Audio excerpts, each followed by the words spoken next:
We are back here on Open. Our next guests are from the Bronx Museum of the Arts and here now to discuss their program and upcoming events.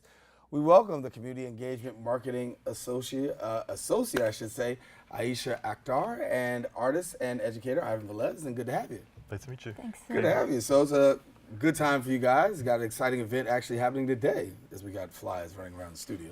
Yeah, we have an artist talk tonight at 6 o'clock at the Bronx Museum, which features me and Sabrina Centron, which is one of the artists on La Bunkena. We also have my show happening, and we have Boogie on the Boulevard. Yeah. Before I talk about Boogie on the Boulevard, maybe Ivan can tell us a little more about his exhibition, Bronx Haiku. Yeah, good. Great, sure. Well, it's Bronx Haiku. Basically, I'm a cartoonist. I've been working for about 30 years. I used to work for Marvel and DC Comics. My career goes from all the way from the AIDS crisis to now, to the stuff I'm doing right now. My work features a lot of work, especially creating characters of color, since there was such a deficit beforehand with comic books and stuff like that. And my work has like a real kind of like social event, and I'm a Bronx-born artist, and I've been here forever, and I just hope people come and check out my work at the Bronx Museum. Definitely. So we talk about cartoons, and you talk about creating that new look, if you will. Right. What is it that you want people to take away from your work? Well, I just want to see the humanity behind it, the stories that, and the fact that people of color do count in the history of comics. I mean, one of the new projects I'm doing is a new history of the people of color in America, but using the whole superhero tropes. So I'm trying to use my experience in the mainstream when I was doing like Static Shock and even Powerpuff Girls and Ghost Rider.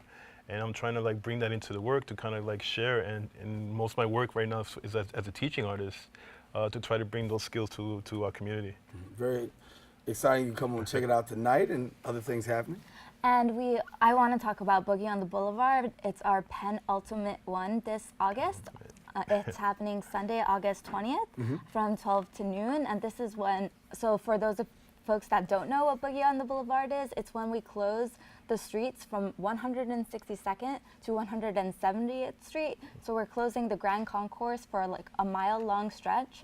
And Bronx arts organizations like the Bronx Museum and Bronx health organizations are going to take over and get people to move across those streets. So the last time we had, in order to activate the streets, we had 2 marching bands. One was Fogo Azul, the other was Batala, and they really made the streets come alive. You could hear them from blocks away, and it was amazing and really fun. There's going to be fitness activities like yoga, dance, and lots of art happening as well. It's a beautiful party. Yeah, and a great arts awareness, because I mean, we're a borough that's full of parks. We've got a lot of great things happening, but when it comes to the arts, sometimes we don't always promote as much. But talk to us about those crowds out there, because they do come and they gather right there. Yeah, we had about 2,000 people come out last time, and we're expecting more. And yeah, we have lots of fun things, family activities like face painting, and going on. We also have a runners group that'll run a two-mile loop around, and anyone can join. It's everything on the Grand Concourse is free for the entire day, and yeah, it'll be lots and lots of fun. Talk about being a cartoonist, because obviously a wonderful career. Marvel Comics was my thing too. I love watching and reading and seeing the art. But talk to us about the fact of what that means for kids, because it's a big thing in the life of kids. It is a big thing. It's part of our culture. It's American mythology. And the thing is that I want kids to understand that they're a part of it too. I mean, when I was a kid, there were no characters of color at all. There were no superheroes of color, which is a shame and a kind of a crime against a kid of color. So right now, I want us to see that not only are they part of the mythology, but they can create their own mythologies too. So that's part of my work. And also to be a cartoonist. Yeah. I mean, nobody. We need more skills. I was the first Latino to write a regular title in Marvel Comics back in the 90s. And that's kind of late. So it's getting better now, and hopefully the little bit of work I do is making it a little easier for people. And so the exhibit today, and talking about today's event, give us a little bit about what you want folks to really come home with and take home from the whole gathering. Well, a lot of my work is adult oriented too. I mean, we have drinking drawers at the museum as well, which we're having next month on the 29th. So it's like some really grown-up work. And I want to understand that a lot of the adults who bring the kids want to have classes too. So this talk is more geared towards adults. towards kind of like, I've done a lot of stuff for, like, I've got the gay community, social health, just creating all the kind of stuff that we have a dialogue around using the comic form. So hopefully when they come in, they get inspired and maybe kind of use the art form to kind of, do their own dialogues. Definitely. Well, art and dialogue is definitely a good thing to have. Yeah. And when we have these gatherings, of course, seeing people come together, watching art, and at the same time having the discussion about it, people come away with a different perspective. So give us a little bit before we leave out of here about you have some other upcoming events.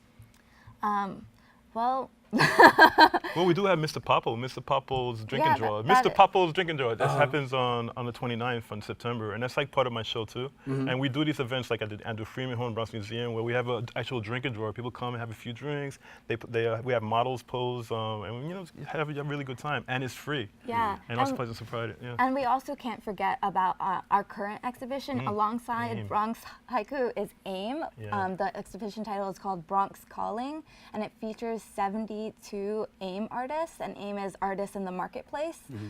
It's an amazing show. We just had our open house which had 2,000 people come to the museum, and it's an amazing exhibition featuring young emerging artists. And so come support your local.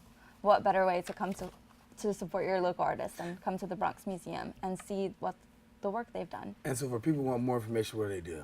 Well, you can go to the website, which is www.bronxmuseum.org. or you can check out my website, which is www.planetbronx.com. There you go. Well, thank you both for coming to share with Thank us. you. Best wishes tonight. Thank you. And I hope all goes well. We'd love to see you soon. Thank you. All righty. Listen, taking a quick break. We got more shows. Stay with us. We'll come right back right after this.